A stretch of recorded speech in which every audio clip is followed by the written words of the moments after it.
Editors അവർ ആരംഭിക്കുന്നു. ആദ്യം പ്രധാന വാർത്തകൾ.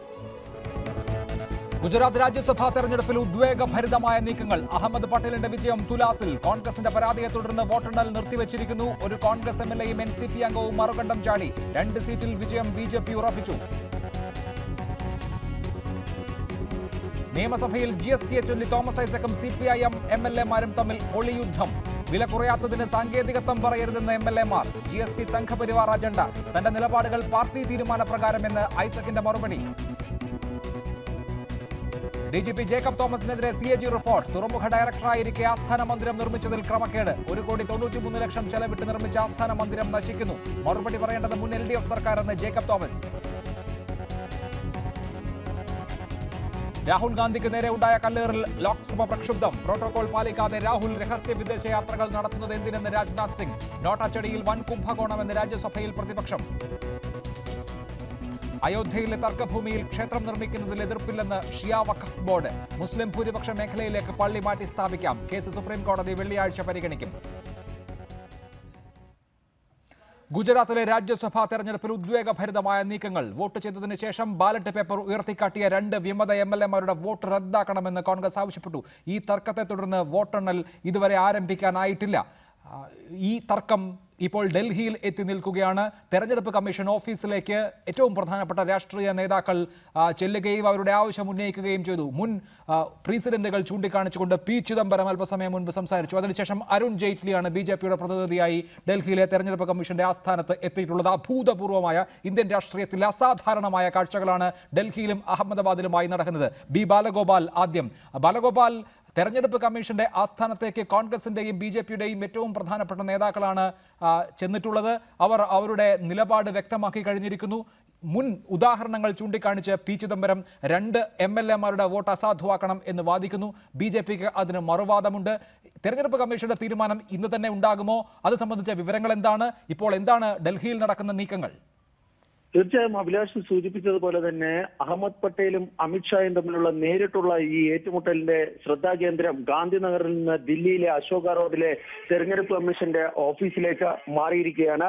2 തവണയാണ് ഇന്ന് ഈ 2 പ്രധാനപ്പെട്ട പാർട്ടികളുടെയും ഡെലിഗേഷനുകൾ തെരഞ്ഞെടുപ്പ് കമ്മീഷനെ കണ്ടത്. കോൺഗ്രസിന്റെ ഡെലിഗേഷൻ, ആദ്യത്തെ ഡെലിഗേഷൻ വളരെ ശുഷ്കമായിരുന്നുവെങ്കിൽ രണ്ടാമത്തെ ഡെലിഗേഷനിൽ കേന്ദ്രമന്ത്രി പി ചിദംബരം, രാജ്യത്തെ ഇന്ന് ഏറ്റവും പ്രമുഖരായ അഭിഭാഷകരുടെ ഒരാളെ പി ചിദംബരം, ഗുലാം നബി ആസാദ് തുടങ്ങി പ്രധാനപ്പെട്ട ഒരു നേതൃനിരയെ തന്നെ കോൺഗ്രസ് രംഗത്തിറക്കിയിരുന്നു. 2 തവണയും ബിജെപി ഡെലിഗേഷന് നേതൃത്വം നൽകിയിരുന്നത് അരുൺ ജെയ്റ്റ്ലിയാണ്. അഭിലാഷ്, ഒരുപക്ഷെ കേന്ദ്ര മന്ത്രിസഭയിൽ നരേന്ദ്രമോദിയും അതുപോലെ നരേന്ദ്രമോദി, രാജ്നാഥ് സിംഗും ഒഴികെയുള്ള എല്ലാ പ്രധാനപ്പെട്ട മന്ത്രിമാരും ഇന്ന് ഇലക്ഷൻ കമ്മീഷന്റെ മുന്നിൽ അല്പസമയം മുമ്പ് എത്തി എന്നതും ഈ വിഷയം എത്രത്തോളം ഗൗരവത്തോടുകൂടിയാണ് ആ പാർട്ടിയും കാണുന്നതെന്ന് ഇതിന്റെ ഏറ്റവും പ്രധാനപ്പെട്ട ഉദാഹരണമാണ്. അഭിലാഷ് സൂചിപ്പിച്ചതുപോലെ തന്നെ 2 പ്രസിഡന്റ്സ് ആണ് ഇക്കാര്യത്തിൽ പി ചിദംബരം തെരഞ്ഞെടുപ്പ് കമ്മീഷന് മുമ്പാകെ ചൂണ്ടിക്കാണിച്ചിരിക്കുന്നത്. ഒന്നാമതായി 2014 ഹരിയാനയിൽ നടന്ന തെരഞ്ഞെടുപ്പിൽ കോൺഗ്രസിന്റെ 2 അംഗങ്ങൾ തങ്ങളുടെ ബാലറ്റ് പേപ്പർ ഈ ഇലക്ഷൻ ഏജന്റ്, അതായത് പാർട്ടി വിപ്പിന് അല്ലാതെ മറ്റൊരാളെ കാണിച്ചു എന്ന കാരണത്താൽ അവരുടെ വോട്ട് അസാധുവാക്കപ്പെട്ടിരുന്നു. അന്ന് ബിജെപി ആയിരുന്നു പരാതി പറഞ്ഞിരുന്നത്. ആ ബിജെപിയുടെ പരാതിയുടെ അടിസ്ഥാനത്തിലായിരുന്നു ഈ അസാധുവാക്കിയിരുന്നത്. രണ്ടാമതായി 2000 രാജസ്ഥാനിൽ സമാനമായ ഒരു സാഹചര്യം ഉണ്ടാകുകയും അവിടെ ഒരു സ്വതന്ത്ര സ്ഥാനാർത്ഥിയുടെ വോട്ട് തെരഞ്ഞെടുപ്പ് കമ്മീഷൻ അസാധുവാക്കുകയും ചെയ്തിരുന്നു. പക്ഷേ വളരെ പ്രധാനപ്പെട്ട ഒരു കാര്യം എന്ന് പറഞ്ഞാൽ ഇത് രാവിലെ 9 മണിക്ക് നടന്ന ഈ സംഭവം, 10 മണിക്ക് നടന്ന ഈ സംഭവം വൈകിട്ട് വരെ എന്തുകൊണ്ട് വിവാദമായില്ല എന്ന ചോദ്യത്തിനും പി ചിദംബരം തങ്ങളുടെ കോൺഗ്രസിന്റെ നിലപാട് വ്യക്തമാക്കി. രാവിലെ തന്നെ ഇക്കാര്യം വരണാധികാരിയുടെ ശ്രദ്ധയിൽപ്പെടുത്തിയിരുന്നു. പക്ഷെ വരണാധികാരി ഒരു തീരുമാനവും വൈകിട്ട് വരെ എടുത്തില്ല. അദ്ദേഹം വോട്ടെണ്ണലിലേക്ക് കടന്നപ്പോഴാണ് തങ്ങൾ ഇതിനെ എതിർക്കുന്ന ഒരു സാഹചര്യം നിലവിൽ വന്നിരിക്കുന്നത്. തെരഞ്ഞെടുപ്പ് ജനപ്രാതിനിധ്യ നിയമപ്രകാരം ഭരണാധികാരിയുടെ അധികാരം പരിമിതമാണെന്നും അദ്ദേഹത്തിന് തെരഞ്ഞെടുപ്പ് നടപടികൾ മാത്രമേ നോക്കി നടത്തുന്നതിനുള്ള അധികാരമേ ഉള്ളൂവെന്നും ഇത്തരം കാര്യങ്ങളിൽ തെരഞ്ഞെടുപ്പ് കമ്മീഷൻ തീരുമാനമെടുക്കണം എന്നുമാണ് കോൺഗ്രസ് ആവശ്യപ്പെടുന്നത്. ബിജെപിയുടെ ഏറ്റവും പ്രധാനപ്പെട്ട വാദം ഈ ഒരിക്കലൊരു പ്രോസസ് ആരംഭിച്ചു കഴിഞ്ഞാൽ അത് പകുതി വെച്ച് നിർത്താൻ, അതായത് തെരഞ്ഞെടുപ്പിന്റെ ഒരു പ്രക്രിയ ആരംഭിച്ചു കഴിഞ്ഞാൽ അത് പകുതി വെച്ച് നിർത്താൻ സാധിക്കില്ല. അതുകൊണ്ട് തന്നെ ഈ ഡിസ്പ്യൂട്ടിൽ കിടക്കുന്ന വോട്ട് അങ്ങനെ കിടക്കുമ്പോൾ തന്നെ കൗണ്ടിംഗ് ഇന്ന് തന്നെ പൂർത്തിയാക്കണം എന്നതാണ് ബിജെപിയുടെ പ്രധാനപ്പെട്ട ആവശ്യം. ഏതായാലും ഇക്കാര്യത്തിൽ തെരഞ്ഞെടുപ്പ് കമ്മീഷന്റെ തീരുമാനം ഇന്ന് ഉണ്ടാകുമോ ഉണ്ടാകില്ലയോ എന്നൊന്നും വ്യക്തമല്ല. ബാലഗോപാൽ, ഈ കാര്യത്തിൽ കോൺഗ്രസ് ഉന്നയിക്കുന്നത് ബാലറ്റിന്റെ രഹസ്യ സ്വഭാവം നഷ്ടപ്പെട്ടു എന്നുള്ളത് കൊണ്ട് തന്നെ ആ രഹസ്യ സ്വഭാവം നഷ്ടപ്പെടുത്തിയ ആളുകളുടെ വോട്ട് അസാധുവാക്കണം എന്നുള്ളതാണല്ലോ. തെരഞ്ഞെടുപ്പ് കമ്മീഷൻ ഇത് സംബന്ധിച്ചിട്ടുള്ള വീഡിയോ ദൃശ്യങ്ങൾ പരിശോധിക്കുക എന്നുള്ള പ്രക്രിയയിലേക്ക് കടക്കുമോ? അങ്ങനെ കടക്കുന്നുണ്ടെങ്കിൽ അത് ഇന്ന് തന്നെ വീഡിയോ തെരഞ്ഞെടുപ്പ് കമ്മീഷനിലേക്ക് എത്തിക്കാനുള്ള സാഹചര്യമുണ്ടോ? എന്താണ് അതുമായി ബന്ധപ്പെട്ട് തെരഞ്ഞെടുപ്പ് കമ്മീഷൻ വൃത്തങ്ങൾ എന്താണ് പറയുന്നത്? കമ്മീഷന്റെ പ്രധാനപ്പെട്ട വാദം ഇതാണ്. അതായത് ഈ ഫുട്ടേജിന്റെ ഇതിന്റെ റോ ഫുട്ടേജ് അഹമ്മദാബാദിൽ നിന്ന് ഇതുവരെ എത്തിയിട്ടില്ല. മറിച്ച് ഈ കമ്മീഷന് ഇതുമായി ബന്ധപ്പെട്ട റിപ്പോർട്ട് നൽകിയ വരണാധികാരി ഈ ഗുജറാത്ത് ചീഫ് ഇലക്ടറൽ ഓഫീസറും ഇതിന്റെ പ്രസക്ത ഭാഗങ്ങൾ അയച്ചു കൊടുക്കുകയാണ് ഉണ്ടായത്. എന്നാൽ റോ ഫുട്ടേജ് മുഴുവനായി കമ്മീഷൻ ഇത് പരിശോധിക്കണമെന്നതാണ് കോൺഗ്രസിന്റെ മറ്റൊരു പ്രധാനപ്പെട്ട ആവശ്യം. ഇതിന്മേലും കമ്മീഷൻ എന്ത് തീരുമാനമെടുക്കുമെന്നോ ഈ റോ ഫുട്ടേജ് എപ്പോഴാണ് അഹമ്മദാബാദിൽ നിന്ന് ഡൽഹിയിലേക്ക് എത്തുന്നത് എന്നുള്ള കാര്യത്തിലൊന്നും വ്യക്തതയില്ല. ഏതായാലും തെരഞ്ഞെടുപ്പ് കമ്മീഷനിൽ ഇതുമായി ബന്ധപ്പെട്ട തിരക്കിട്ട ചർച്ചകൾ പുരോഗമിക്കുകയാണ്. ഒരുപക്ഷെ നേരത്തെ അഭിലാഷ് പറഞ്ഞതുപോലെ തന്നെ സ്വതന്ത്ര ഇന്ത്യയുടെ ചരിത്രത്തിൽ സമാനമായ ഒരു രംഗം ഇതിനു മുമ്പ് ഉണ്ടായിട്ടുണ്ടോ എന്ന കാര്യം സംശയമാണ്. കാരണം കോൺഗ്രസ് വൈകി ഒരുപക്ഷെ ഗോവയിലും മറ്റും അവരുടെ സർക്കാർ രൂപീകരണത്തിന്റെ സമയത്ത് ഇത്തരമൊരു ഊർജം കോൺഗ്രസ് നേതാക്കളുടെ ഭാഗത്തു നിന്നുണ്ടായിരുന്നുവെങ്കിൽ മറിച്ചായിരിക്കും അവിടെ സംഭവിച്ചേനെ എന്നുവരെ ഉള്ള വിലയിരുത്തലുണ്ട്. ഏതായാലും കോൺഗ്രസിന്റെ ഏറ്റവും തലമുതിർന്ന നേതാക്കളെ തന്നെ കപിൽ സിബലിനെ ആയിരുന്നു അവർ കൊണ്ടുവരാൻ വേണ്ടി ആലോചിച്ചിരുന്നത്. പക്ഷെ കപിൽ സിബലിന് വൈകിട്ട് ചില ശാരീരികമായ ചില പ്രതിസന്ധികൾ ഉണ്ടായതുകൊണ്ടാണ് അദ്ദേഹം വരാത്തത്. പക്ഷേ പി ചിദംബരത്തിനെ പോലെ ഏറ്റവും പ്രഗത്ഭനായ ഒരു അഭിഭാഷകനെ തന്നെ രംഗത്തിറക്കി കോൺഗ്രസ് തങ്ങളുടെ നിലപാട് ദില്ലിയിൽ ശക്തമായി തെരഞ്ഞെടുപ്പ് കമ്മീഷന് മുന്നിൽ അവതരിപ്പിച്ചിട്ടുണ്ട്. ഇനി പന്ത് കമ്മീഷന്റെ കോർട്ടിലാണ്. തീരുമാനം എപ്പോൾ ഉണ്ടാകുമെന്ന കാര്യം ഇപ്പോഴും വ്യക്തമല്ല. തീർച്ചയായും നമുക്കതിന് കാത്തിരിക്കണം. ഒരുപക്ഷെ ഈ രാത്രി മുഴുവൻ അഭൂതപൂർവമായ ഒരു രാഷ്ട്രീയ പ്രതിസന്ധി രൂപപ്പെട്ടിരിക്കുന്നു എന്ന് പറയാം. കോൺഗ്രസിന്റെയും ബിജെപിയുടെയും ഏറ്റവും മുതിർന്ന നേതാക്കളാണ് ഈ കേസ് തെരഞ്ഞെടുപ്പ് കമ്മീഷന് മുൻപിൽ വാദിക്കുന്നത്. ഇക്കാര്യത്തിൽ തെരഞ്ഞെടുപ്പ് കമ്മീഷൻ എന്ത് തീരുമാനമെടുക്കും എന്നുള്ളത് അറിയാനുണ്ട്. ഇതിൽ ഏറ്റവും പ്രധാനമായി ഇനി ഈ തെരഞ്ഞെടുപ്പിൽ എന്താണ് നടന്നത് എന്ന് നമുക്കറിയില്ല. നിലവിലുള്ള സാഹചര്യത്തിൽ അഹമ്മദ് പട്ടേൽ ജയിക്കേണ്ടതാണ്. 43 കോൺഗ്രസ് MLA-മാരുടെ വോട്ടും NCPയുടെ ഒരംഗത്തിന്റെ വോട്ടും JDUവിന്റെ ഒരംഗത്തിന്റെ വോട്ടും കിട്ടിയാൽ 45 വോട്ടാകും. 45 വോട്ട് കിട്ടിയാൽ അഹമ്മദ് പട്ടേലിന് ജയിക്കാം. പക്ഷേ ഈ 43 കോൺഗ്രസ് MLA-മാരും അഹമ്മദ് പട്ടേലിന് വോട്ട് ചെയ്തിട്ടുണ്ടോ? വോട്ട് ചെയ്തു എന്ന് പറയുന്ന JDU MLA-യും NCP MLA-യും വോട്ട് ചെയ്തിട്ടുണ്ടോ? തുടങ്ങിയ കാര്യങ്ങളൊന്നും ഇപ്പോൾ വ്യക്തമല്ലാത്തത് കൊണ്ട് തന്നെ ആർക്കും ഉറപ്പില്ല. അഹമ്മദ് പട്ടേലിന്റെ കാര്യത്തിൽ ഉറപ്പില്ല. BJP അഹമ്മദ് പട്ടേൽ തോൽക്കും എന്ന കാര്യം ഉറപ്പിക്കുന്നില്ല. ആ സാഹചര്യത്തിലാണ് ഇതൊരു വലിയ രാഷ്ട്രീയ പ്രതിസന്ധിയിലേക്ക് നീങ്ങുന്നത്. ഈ വിഷയത്തിൽ Shri KN Balagopal CPIM, Shri AN Radhakrishnan BJP, Shri PM Suresh Babu Congress, Shri CR Neelakantan Aam Aadmi Party എന്നിവർ. ആദ്യം ശ്രീ AN രാധാകൃഷ്ണൻ, 182 അംഗ സഭയിൽ BJPയെ സംബന്ധിച്ച് 2 അംഗങ്ങളെ വിജയിപ്പിക്കാനുള്ള കക്ഷിബലമാണുള്ളത്. 57 അംഗങ്ങൾ ഉണ്ടായിരുന്ന കോൺഗ്രസിന് ഒരംഗത്തെ വിജയിപ്പിക്കാവുന്ന കക്ഷിനില ഉണ്ടായിരുന്നു എങ്കിൽ അത് പിന്നെ ശോഷിക്കുന്നത് നമ്മൾ കണ്ടു. ഇപ്പോഴും കോൺഗ്രസിന് ഒരംഗത്തെ ജയിപ്പിക്കാനുള്ള കക്ഷിനില ഉണ്ടായിരുന്നുവെങ്കിൽ ഇന്നത് നടക്കുമോ ഇല്ലയോ എന്ന് തന്നെ ഉറപ്പില്ല. ഇങ്ങനെ ആളുകളെ ചാക്കിട്ട് പിടിച്ച് ഒരു അട്ടിമറി തന്നെ നടത്തുന്നത് ജനാധിപത്യത്തെ ഏത് നിലയ്ക്കാണ് സഹായിക്കുക?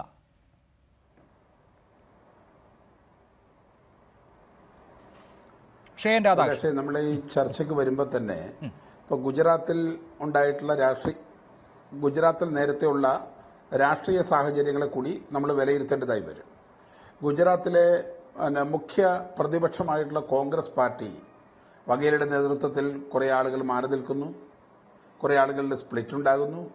അങ്ങനെ കോൺഗ്രസിനകത്ത് തന്നെ ഉണ്ടായ ഒട്ടനവധി രാഷ്ട്രീയ സംഭവ വികാസങ്ങൾ ഈ തെരഞ്ഞെടുപ്പുമായി ബന്ധപ്പെട്ട് ബാധിച്ചിട്ടുണ്ട്. അവിടെ ആരെങ്കിലും അട്ടിമറിക്കുന്നു എന്നുള്ളതിനപ്പുറത്ത് കോൺഗ്രസ് അവരുടെ വിശ്വസ്ത നഷ്ടപ്പെട്ട സാഹചര്യത്തിൽ കുറേ ആളുകളെ കർണാടകത്തിൽ കൊണ്ടുപോയി താമസിപ്പിക്കുന്നു, പണം കൊടുക്കുന്നു, അവരുടെ മുതലാളിമാരായ ആളുകളുടെ റിസോർട്ടിൽ ആളുകളെ തങ്ങുന്നു. അങ്ങനെ കോൺഗ്രസിനെ സംബന്ധിച്ചിടത്തോളം വലിയൊരു അനിശ്ചിതത്വം ഈ തെരഞ്ഞെടുപ്പിൽ നിലനിന്നിരുന്നു. അതുകൊണ്ട് ജനാധിപത്യ സംവിധാനത്തിൽ എന്തെങ്കിലും നഷ്ടപ്പെട്ടു എന്ന് എങ്ങനെ പറയാൻ കഴിയും? അല്ല, അനിശ്ചിതത്വം എന്നുള്ളത് എങ്ങനെ ഉണ്ടാകുന്നു ശ്രീ AN രാധാകൃഷ്ണൻ? അനിശ്ചിതത്വം ഉണ്ടാക്കുന്നതല്ലേ? അഹമ്മദ് പട്ടേലിനെ തോൽപ്പിക്കണം. അഹമ്മദ് പട്ടേലിനെ എന്തുകൊണ്ടാണ് തോൽപ്പിക്കുന്നത്? സോണിയാഗാന്ധിയുടെ പ്രതിപുരുഷനായി കാണാവുന്ന സോണിയാഗാന്ധിയുടെ പൊളിറ്റിക്കൽ സെക്രട്ടറിയാണ് അഹമ്മദ് പട്ടേൽ. അഹമ്മദ് പട്ടേലിനെ തോൽപ്പിച്ചാൽ സോണിയാഗാന്ധിയെ തോൽപ്പിക്കാനാകും എന്ന് മാത്രമല്ല, ഗുജറാത്തിൽ അമിത്ഷായ്ക്കും നരേന്ദ്രമോദിക്കും അഹമ്മദ് പട്ടേലിനോട് രാഷ്ട്രീയമായ തരത്തിലുള്ള വിദ്വേഷവും ഉണ്ടാകും. അതിനപ്പുറത്തുള്ള സ്വാഭാവികമായ എന്തോ പൊട്ടിത്തെറി കോൺഗ്രസിൽ ഉണ്ടായതല്ലോ.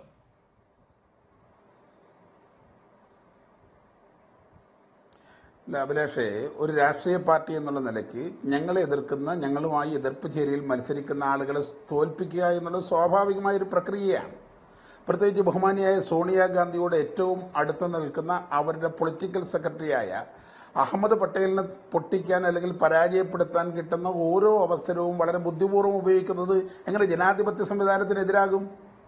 നമ്മൾ അവിടെ മനസ്സിലാക്കേണ്ടത്, അവിടുത്തെ ജനങ്ങൾ തിരഞ്ഞെടുക്കപ്പെട്ട MLA-മാർ അവർ കോൺഗ്രസിൻ്റെ സമുന്നതരായ നേതാക്കന്മാരിൽ അതൃപ്തി രേഖപ്പെടുത്തി അവരുടെ വിശ്വാസം നഷ്ടപ്പെട്ട ഒരു സാഹചര്യമാണുള്ളത്. കാരണം ഗുജറാത്തിലെ തെരഞ്ഞെടുപ്പിന് നേതൃത്വപരമായ പങ്ക് കോൺഗ്രസിൽ നിന്ന് വഹിച്ചിട്ടുള്ള ശ്രീമാൻ രാഹുൽ ഗാന്ധിയാണ്. അപ്പോൾ രാഹുൽ ഗാന്ധിയെപ്പോലുള്ള ഏറ്റവും സമുന്നതനായ കോൺഗ്രസിലെ ഏറ്റവും വലിയ നേതാവ് നേതൃത്വപരമായ അതിന്റെ വിശദാംശങ്ങളിലേക്ക് വരാം. അതിനു മുൻപ് എനിക്ക് തോന്നുന്നു നമ്മൾ ആദ്യം തെരഞ്ഞെടുപ്പ് കമ്മീഷൻ തന്നെ പരിഹരിക്കേണ്ട വിഷയം 2 MLA-മാർ അവരുടെ വോട്ട് അസാധുവായി കണക്കാക്കുമോ ഇല്ലയോ എന്നുള്ളതാണ്. കെ.എൻ. ബാലഗോപാൽ ജനപ്രാതിനിധ്യ നിയമം അതുപോലെ തന്നെ മറ്റ് തെരഞ്ഞെടുപ്പ് ചട്ടങ്ങളൊക്കെ ചൂണ്ടിക്കാണിച്ച് വോട്ടിന്റെ രഹസ്യ സ്വഭാവം നഷ്ടപ്പെടുത്തിയത് കൊണ്ട് ആ വോട്ട് അസാധുവാക്കണം എന്നുള്ളതാണ് കോൺഗ്രസിന്റെ വാദം. ആ വാദത്തിന് ബലം നൽകാൻ മുൻകാല ഉദാഹരണങ്ങളുണ്ട്. ഹരിയാന നിയമസഭയിലെ MLA-മാർ ഇതുപോലെ ഒരു രാജ്യസഭാ തെരഞ്ഞെടുപ്പിൽ വോട്ട് ചെയ്തപ്പോൾ അന്ന് രഹസ്യ സ്വഭാവം നഷ്ടപ്പെടുന്ന വിധത്തിൽ ബാലറ്റ് പേപ്പർ കാണിച്ച രൺദീപ് സുർജേവാലയെ അയോഗ്യനാക്കിയിരുന്നു. അദ്ദേഹത്തിന്റെ വോട്ട് അസാധുവായി വിധിച്ചിരുന്നു. സമാനമായ അവസ്ഥ ഇവിടെ ഉണ്ടായിട്ടുണ്ടെന്ന് കോൺഗ്രസ് ആരോപിക്കുന്നു. വോട്ടിന്റെ രഹസ്യ സ്വഭാവം നഷ്ടപ്പെടുത്തിയിട്ടുണ്ട് 2 MLA-മാർ എന്ന് വാദിക്കുന്നു. തെരഞ്ഞെടുപ്പ് കമ്മീഷൻ അക്കാര്യത്തിൽ എടുക്കേണ്ട നിലപാട് താങ്കളുടെ കാഴ്ചപ്പാടിൽ എന്താണ്?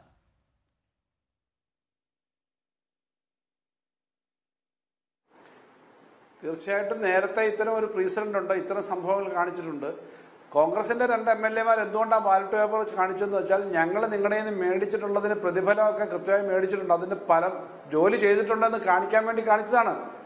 അപ്പോൾ അതിനർത്ഥം വെറുതെ വോട്ട് കാണിച്ചു എന്ന് മാത്രമല്ല, ഇത്രയേറെ വിവാദമുണ്ടായ ഒരു സ്ഥലത്ത് വലിയ തോതിൽ പണം 15 കോടി രൂപ വരെ ഒരാൾക്ക് ഓഫർ ചെയ്തു എന്നുള്ള വാർത്തകൾ പുറത്തു വരികയും അതിനനുസരിച്ചിട്ടുള്ള വലിയ കുതിരക്കച്ചവടം നടക്കുകയും ചെയ്തൊരു സ്ഥലത്ത് ഈ കാണിച്ചിട്ടുള്ളത് ആ തെളിവിനാണ്, ഉറപ്പിനാണ്. അപ്പോൾ അതുകൊണ്ട് ഇവരുടെ വോട്ടുകൾ അസാധുവാക്കി എടുക്കുക എന്ന് മാത്രമല്ല, തെരഞ്ഞെടുപ്പ് ജനപ്രാതിനിധ്യ നിയമത്തിനകത്ത് മറ്റേ ഈ അഴിമതി കാണിക്കുന്നവരുടെ പേരിൽ പ്രോസിക്യൂഷൻ നടപടി എടുക്കാം.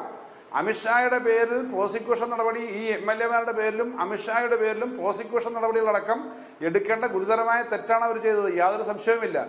അപ്പോൾ അത് അത്തരം ഒരു കാര്യത്തിലേക്ക് പോകുന്നതിന് വേണ്ടി സ്റ്റിക്ക് ഓൺ ചെയ്യേണ്ടി. ഇപ്പം അഹമ്മദ് പട്ടേലിന്റെ ഒരു തെരഞ്ഞെടുപ്പ് വിജയത്തിന്റെ പ്രശ്നം മാത്രമായിട്ടാണ് കോൺഗ്രസ് ഇതിനെ കാണുന്നത്. കാരണം കോൺഗ്രസ് ഇത് തന്നെയാണ് ചെയ്തിട്ടുള്ളത്. ഇത്രയും രൂക്ഷമായിട്ട് നേരിട്ട് പല കാര്യങ്ങളും ചെയ്യാനുള്ള ധൈര്യം കാണിച്ചിട്ടില്ലെന്നേ ഉള്ളൂ. എല്ലാ കാര്യങ്ങളും ഏകദേശം ഇതുപോലെ ചെയ്തു. ഇപ്പൊ പുതിയ തരത്തിലുള്ള ഇത്തരം പ്രവർത്തനങ്ങൾ BJP കാണിക്കുന്നു. അതുകൊണ്ട് തെരഞ്ഞെടുപ്പ് കമ്മീഷൻ ഇക്കാര്യത്തിനകത്ത് ശക്തമായ നിലപാടെടുക്കണമെന്നുള്ള അഭിപ്രായം പറയുകയും നടപ്പിലാക്കുകയും വേണം. തുടർന്ന് ഇത്തരം സമ്പ്രദായങ്ങളെ തടയുന്ന തരത്തിലുള്ള നിലപാടെടുക്കാൻ തെരഞ്ഞെടുപ്പ് കമ്മീഷനെ പ്രേരിപ്പിക്കുകയും വേണം. ശരി, അതാണ് താങ്കളുടെ അഭിപ്രായം. PM സുരേഷ് ബാബു, കോൺഗ്രസ് മുൻപ് കോൺഗ്രസിൽ ഉണ്ടായിരുന്ന, ഇപ്പോൾ പാർട്ടി വിപ്പ് ലംഘിച്ച് BJPക്ക് വോട്ട് ചെയ്ത 2 MLA-മാരുടെ വോട്ട് അസാധുവാക്കണം എന്നാവശ്യപ്പെട്ടാണ് ഇപ്പോൾ മുന്നോട്ട് വന്നിരിക്കുന്നത്. ആ കാരണം കൊണ്ടാണ് ഇപ്പോൾ വോട്ടെണ്ണൽ നടക്കാതിരിക്കുന്നത്. അങ്ങനെ അല്ലായിരുന്നുവെങ്കിൽ നമുക്ക് ഈ വോട്ടെണ്ണലിൽ എന്ത് സംഭവിച്ചു, ആരാണ് രാജ്യസഭയിലേക്ക് തെരഞ്ഞെടുക്കപ്പെട്ടത് എന്നൊരു 5:30 അറിയാൻ സാധിക്കുമായിരുന്നു. കോൺഗ്രസ് ഇത് വലിയ ഒരു വിഷയമാക്കുന്നത് രാജ്യസഭാ തെരഞ്ഞെടുപ്പിൽ വോട്ടെണ്ണൽ നടന്നാൽ അഹമ്മദ് പട്ടേൽ ജയിക്കില്ല എന്ന തോന്നലിലാണോ?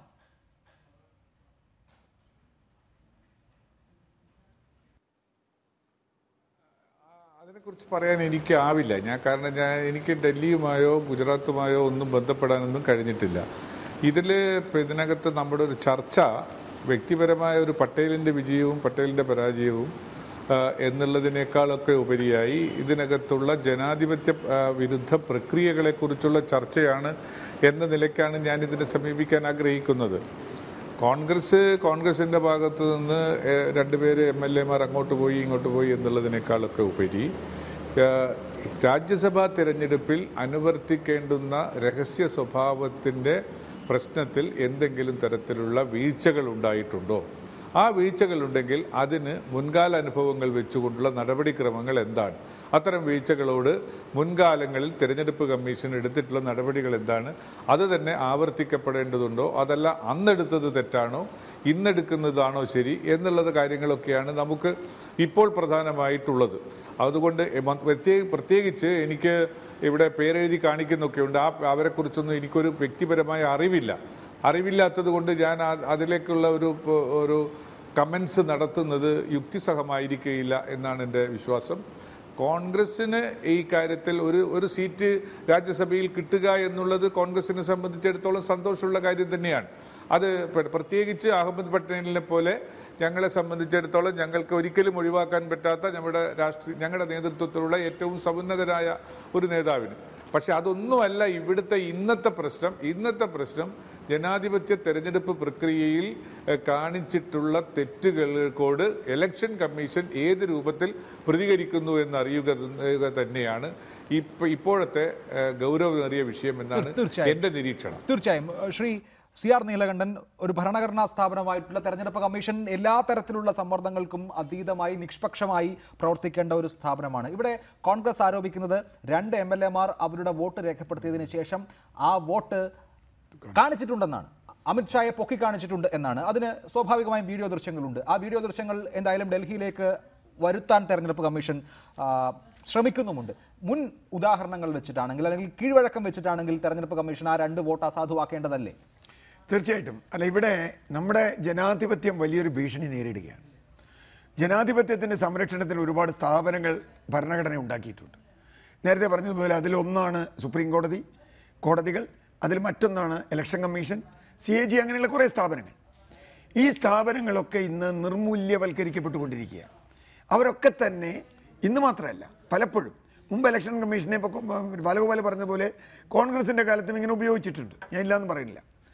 പലപ്പോഴും കാലുമാറ്റവും ആളെ ചാക്കിട്ടുപിടുത്തവും വിഭജിക്കലും ഇതൊക്കെ നമ്മുടെ നാട്ടിൽ ഒരു തുടർക്കഥ പോലെ നടക്കുകയാണ്. ഇതിപ്പോൾ ഈ സ്പെസിഫിക്കായി ഈ ഒരു ലീഗൽ ഇൻസിഡൻറ്റ് മാത്രമായിട്ട് ഞാനിതിനെ കാണുന്നില്ല. പണം കൊടുത്താൽ ജനങ്ങളുടെ വിശ്വാസം നേടി അധികാരത്തിലെത്തിയ ആളുകളെ പിടിക്കാം എന്നും അതിന് അധികാരമുണ്ടെങ്കിൽ പണമുണ്ടെന്നും പണമുണ്ടെങ്കിൽ അധികാരമുണ്ടെന്നും വരുന്ന അവസ്ഥയിലേക്ക് ജനാധിപത്യം താഴുന്നതിൻ്റെ ഏറ്റവും മോശപ്പെട്ട ഒരു ഉദാഹരണത്തിലാണ് ഇപ്പോൾ നമ്മൾ നിൽക്കുന്നത്. 15 കോടിയുടെ കണക്കൊക്കെ പറഞ്ഞു, എനിക്കറിയില്ല 15ആണോ 10ആണോ എന്ന്. കാശ് കൊടുത്തവനോട് ഞാൻ നിങ്ങൾക്ക് തന്നെ വോട്ട് ചെയ്തിട്ടുണ്ട് എന്ന് കാണിക്കാൻ തിരഞ്ഞെടുക്കപ്പെട്ട ഒരു ജനപ്രതിനിധി തയ്യാറായെങ്കിൽ അതിലും താഴേക്ക് ജനാധിപത്യത്തിന് പോകാൻ പറ്റില്ലല്ലോ. ഇയാൾ ഒരു പാർട്ടിയുടെ, എന്തിനാണ് നമ്മുടെ നാട്ടിൽ രാഷ്ട്രീയ പാർട്ടി, എന്തിനാണ് നമ്മുടെ നാട്ടിൽ തിരഞ്ഞെടുപ്പ് ചട്ടങ്ങൾ, കാലുമാറ്റ നിയമങ്ങൾ എന്തിനാണ്, വിപ്പ് എന്തിനാണ്? ഇത്തരം കാര്യങ്ങളിൽ നിലവിലുള്ള നിയമങ്ങളെ തങ്ങൾക്ക് അധികാരത്തിന് വേണ്ടി ലംഘിച്ചുകൊണ്ടിരിക്കുക. ഇപ്പോൾ മണിപ്പൂർ, നേരത്തെ പറഞ്ഞ് റിപ്പോർട്ട് ചെയ്തതുപോലെ മണിപ്പൂരിലും ഗോവയിലും ഇത്രയും ഉറച്ചൊരു നിലപാട് കോൺഗ്രസ് എടുത്തിരുന്നുവെങ്കിൽ ഒരുപക്ഷെ അവിടെ BJPയുടെ മുഖ്യമന്ത്രി ഉണ്ടാവില്ല. BJPയേക്കാൾ കൂടുതൽ സീറ്റ് കോൺഗ്രസിന് കിട്ടിയിട്ടും അവിടെ BJP മുഖ്യമന്ത്രിമാർ ഭരിക്കുക. കാരണം BJPക്ക് അധികാരമുണ്ട്. ആ അധികാരം ഉപയോഗിച്ച് പണം ഉപയോഗിച്ച് ആളെ കൂട്ടി MLA-മാരെ എണ്ണെടുത്താൽ മതി. MLA-മാരെ എങ്ങനെയെങ്കിലും കൂട്ടിക്കൊണ്ടുവരിക. ഇത് ഇപ്പോൾ കർണാടകത്തിൽ കുറേ കാലം മുമ്പ് ഒരു വ്യവസായി കുറേ ആളുകളുടെ വോട്ട് കടം മേടിച്ച് പൈസ കൊടുത്ത് മേടിച്ച് ജയിച്ചു പോയി. ആരാ പിന്തുണ കൊടുത്തതെന്ന് ഒന്നും അറിയില്ല. അപ്പോൾ ആ അർത്ഥത്തിൽ തെരഞ്ഞെടുപ്പിനെ പണം കൊണ്ട് അധികാരം കൊണ്ട് ഹൈജാക്ക് ചെയ്യുന്നതിന് തടമിടാൻ, അതിന് എപ്പോഴെങ്കിലും തടസ്സം സൃഷ്ടിക്കാൻ ഈ സ്ഥാപനങ്ങൾക്ക് കഴിയുമോ? ശരി, അതൊരു വളരെ പ്രധാനപ്പെട്ട ചോദ്യമാണ്. കഴിയേണ്ടതല്ലേ ശ്രീ AN രാധാകൃഷ്ണൻ? നോക്കൂ, conduct of election rules 1961 rule 39 അനുസരിച്ച് ഇങ്ങനെ വോട്ട് പരസ്യമാക്കാൻ പാടില്ല. അങ്ങനെ വോട്ട് പരസ്യമാക്കിയാൽ ആ വോട്ട് അസാധുവാക്കാം. തെരഞ്ഞെടുപ്പ് കമ്മീഷന് അക്കാര്യത്തിൽ തീരുമാനമെടുക്കാൻ ഒരുപാട് സമയം പോലും വേണ്ടതല്ല. കോൺഗ്രസ് അതാണ് ആവശ്യപ്പെടുന്നത്. നിഷ്പക്ഷമായി നീതി നടപ്പാക്കേണ്ട സ്ഥാപനമല്ലേ തെരഞ്ഞെടുപ്പ് കമ്മീഷൻ?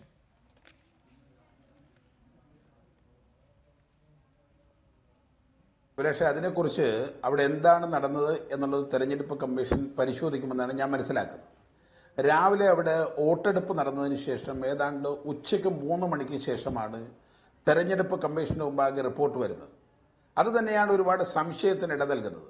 പിന്നെ ജനാധിപത്യപരമായ സംവിധാനങ്ങൾ പലപ്പോഴും പരിശോധിക്കപ്പെടുമ്പോൾ ഇപ്പോൾ ഉപരാഷ്ട്രപതിയുടെ തെരഞ്ഞെടുപ്പ് നടന്നു. ഉപരാഷ്ട്രപതിയുടെ തെരഞ്ഞെടുപ്പ് നടന്നപ്പോൾ കേരളം പോലെ വളരെ പ്രബുദ്ധമായ അല്ലെങ്കിൽ ജനാധിപത്യപരമായ ഉന്നതമായ മൂല്യങ്ങൾ ഉയർത്തിപ്പിടിക്കുന്നു എന്ന് അവകാശപ്പെടുന്ന MP-മാരുള്ള സ്ഥലങ്ങളിലെ ആളുകൾ എന്തുകൊണ്ട് വോട്ട് രേഖപ്പെടുത്താൻ അല്ലെങ്കിൽ വോട്ടിങ്ങിൽ പങ്കെടുത്തില്ല? പരിശോധിക്കേണ്ടതല്ലേ? അതിനിപ്പോ BJP-യുടെ തലയിൽ കെട്ടുവെക്കോ? ജനാധിപത്യത്തെ ഞങ്ങൾ വിലക്ക് വാങ്ങി. അല്ല, അത് രണ്ടും രണ്ട് കാര്യം. അത് ലീഗിന്റെ MP-മാർ വിശദീകരിക്കേണ്ടതാണ്. കല്യാണത്തിന് പോയെന്നാണ് അവർ പറഞ്ഞ ന്യായം. അത് വേറൊരു വിഷയമാണ് ശ്രീ രാധാകൃഷ്ണൻ. ഇവിടെ അങ്ങനെയല്ല. ഇവിടെ കോൺഗ്രസിന്റെ പാർലമെന്ററി പാർട്ടിയിൽ ഉണ്ടായിരുന്ന MLA-മാരാണ് വിമത നിലപാട് സ്വീകരിക്കുകയും BJP-ക്ക് അനുകൂലമായി വോട്ട് ചെയ്യുകയും ചെയ്തിട്ടുള്ളത്. വോട്ട് ചെയ്യുക എന്നുള്ളത് മാത്രമല്ല, തെരഞ്ഞെടുപ്പ് ഇങ്ങനെ തന്നെയാണ് ഞങ്ങൾ വോട്ട് ചെയ്തിട്ടുള്ളത് എന്ന് അമിത്ഷായെ ആ ബാലറ്റ് പേപ്പർ ഉയർത്തി കാണിക്കണമെങ്കിൽ അതിന്റെ മാനം വളരെ വളരെ വലുതാണ്. ഞാൻ ചോദിക്കുന്നത്, തെരഞ്ഞെടുപ്പ് കമ്മീഷൻ ഇതിൽ ആക്ട് ചെയ്യാൻ ഇനി താമസിക്കേണ്ടതുണ്ടോ എന്നാണ്.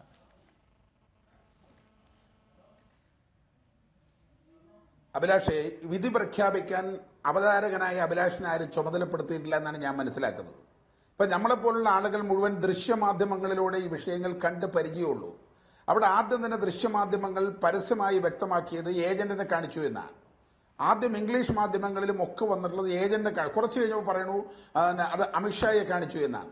അവിടെ നടന്നിട്ടുള്ള തെരഞ്ഞെടുപ്പുമായി ബന്ധപ്പെട്ട് ഞാൻ ഈ പൊതുവെ നടക്കുന്ന തെരഞ്ഞെടുപ്പുകൾ ജനാധിപത്യം എന്ന് പറയുമ്പോൾ ആ ജനാധിപത്യ സംവിധാനത്തിൽ നേരത്തെ എടുത്തുള്ള നിലപാടുകൾ ഈ സമയത്ത് സൂചിപ്പിക്കുമെന്ന് മാത്രം. ഇപ്പൊ നേരത്തെ പറഞ്ഞു, ബംഗാളിൽ തെരഞ്ഞെടുപ്പ് നടക്കുമ്പോൾ ഇപ്പൊ ഈ രാജ്യസഭയുമായി ബന്ധപ്പെട്ട വിഷയങ്ങൾ വന്നപ്പോൾ ഇടതുപക്ഷ ജനാധിപത്യ മുന്നണിക്ക് ഒരു തെരഞ്ഞെടുപ്പിൽ എടുക്കേണ്ട സമീപനം അറിയില്ലേ? എത്ര മണിക്കാണ് നോമിനേഷൻ കൊടുക്കേണ്ടതെന്ന് അറിയില്ലേ?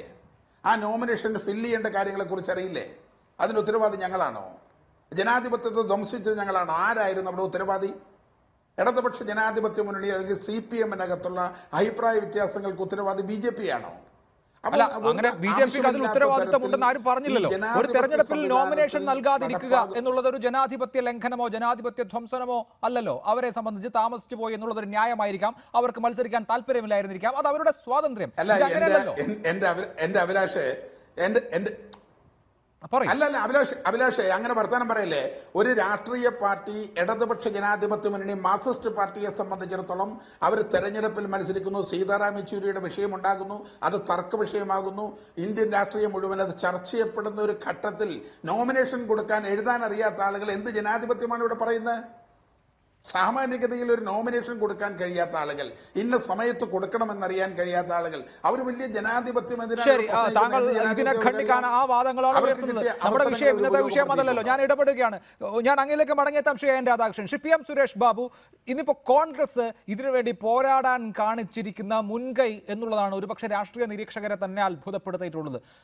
സമാനമായിട്ടുള്ള കാര്യങ്ങളോ ഇതിനോട് അല്പമെങ്കിലും ചേർത്ത് വെക്കാൻ കഴിയുന്ന കാര്യങ്ങളോ ഒക്കെ നടന്നിട്ടുള്ളപ്പോൾ വളരെ അലസമായി അതിൽ ഇടപെടാതെ ഇരുന്ന കോൺഗ്രസിന്റെ ദേശീയ നേതൃത്വം ഇന്നിപ്പോൾ ഡൽഹി കേന്ദ്രീകരിച്ച് തെരഞ്ഞെടുപ്പ് കമ്മീഷനെ കാര്യങ്ങൾ ബോധിപ്പിക്കുന്ന വിധത്തിൽ, അല്ലെങ്കിൽ ഇതൊരു വലിയ ദേശീയ ചർച്ചയാക്കുന്ന വിധത്തിൽ ഇടപെട്ടു. അതിപ്പോ ഈ തോൽവി എന്നുള്ളത് അഹമ്മദ് പട്ടേൽ തോറ്റാൽ അത് സോണിയാഗാന്ധിയുടെ തോൽവി ആയിരിക്കും എന്നുള്ള ഒരു സന്നിഗ്ധ ഘട്ടത്തിൽ മാത്രമാണോ?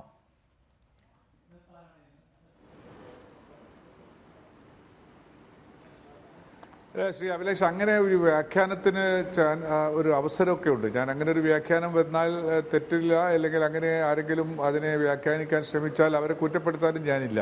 പക്ഷെ കോൺഗ്രസ് ഇപ്പോഴും അലർട്ടായി എന്ന് പറയുന്നത് ഒരു കുറ്റമല്ലല്ലോ. കോൺഗ്രസ് നേരത്തെ അലർട്ടായില്ല, ഇപ്പോൾ അലർട്ടായിരിക്കുന്നു എന്ന് പറയുന്നത് കോൺഗ്രസ് സംബന്ധിച്ചിടത്തോളം ഗുണപരമായ ഒരു മാറ്റം മാത്രമാണല്ലോ.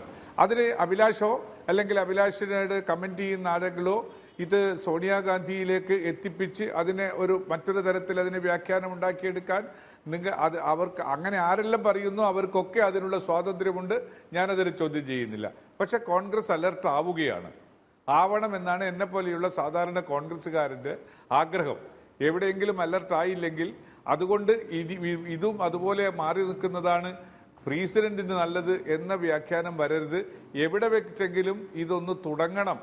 ഈ ജനാധിപത്യ ധ്വംസനത്തിനെതിരായിട്ടുള്ള പോരാട്ടത്തിൽ മുൻപന്തിയിൽ കോൺഗ്രസ് ഉണ്ട് എന്ന് ബഹുജനത്തെ ബോധ്യപ്പെടുത്തുന്ന സമീപനങ്ങളും ഉണ്ടാകണം. അതിനുള്ള മാറ്റമുണ്ടായി എന്ന സന്തോഷകരമായ ഒരു അവസ്ഥയാണ് എനിക്കിതിൽ കാണാൻ കഴിയും. ശരി, ശ്രീ KN ബാലഗോപാൽ, ഈ വിഷയം മാത്രം പരിശോധിച്ചാൽ തന്നെ കർണാടകയിലെ റിസോർട്ടിൽ ഈ MLA-മാരെ താമസിപ്പിച്ചിരുന്ന സമയത്ത് ആതിഥേയനായിരുന്ന ശിവകുമാറിനെ ഏതൊക്കെ തരത്തിൽ എൻഫോഴ്സ്മെന്റ് ഡയറക്ടറേറ്റിനെയും ആദായ നികുതി വകുപ്പിനെയും ഉപയോഗിച്ച് വിരട്ടിയിട്ടുണ്ട് എന്നുള്ളത് നമ്മുടെ മുൻപിലുണ്ട്.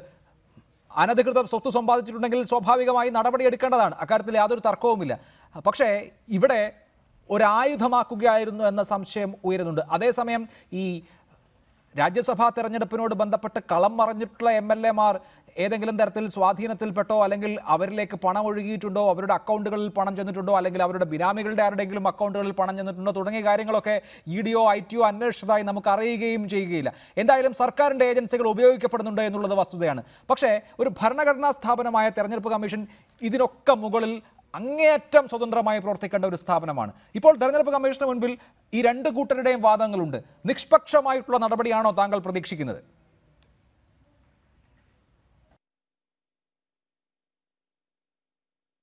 പ്രതീക്ഷിക്കുന്നത് എന്താണെന്നുള്ളതല്ല പ്രസക്തം, വരുന്നത് എന്താണെന്നുള്ളത് തന്നെയാണ്. അതുകൊണ്ട് ഏതാനും മണിക്കൂറുകൾക്കകം തെരഞ്ഞെടുപ്പ് കമ്മീഷൻ യോഗം ഇപ്പോൾ ചേരുകയാണ്, അല്ലെങ്കിൽ അവർ ചേർന്നിട്ട് അനൗൺസ് ചെയ്യുമെന്ന് പറയുന്നു. അതുകൊണ്ട് വരുമ്പോഴറിയാം. എന്തായാലും ഒരു ഭരണകൂട സംവിധാനം വിവിധ മേഖലകളിൽ പിടിമുറുക്കുന്നു എന്നുള്ളതാണ് BJP ഭരണത്തിന്റെ പ്രത്യേകത.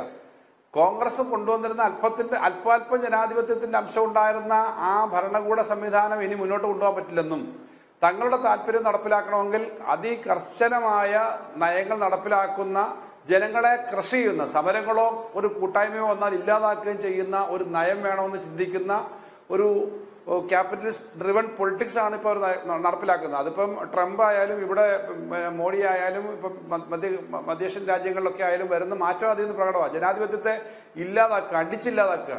അതിന്റെ ഭാഗമായിട്ട് ജുഡീഷ്യറിയിലും പാർലമെന്ററി സിസ്റ്റത്തിനകത്തും അഡ്മിനിസ്ട്രേറ്റീവ് സിസ്റ്റത്തിന്റെ എക്സിക്യൂട്ടീവിനകത്തെല്ലാം വല്ലാത്ത തരത്തിലുള്ള കടന്നുകയറ്റം നടന്നിട്ടുണ്ട് എന്നുള്ള കാര്യം കൂടി മനസ്സിലാക്കിയിട്ട് നമ്മൾ ഇക്കാര്യം പരിശോധിക്കുന്നതായിരിക്കും നല്ലത്.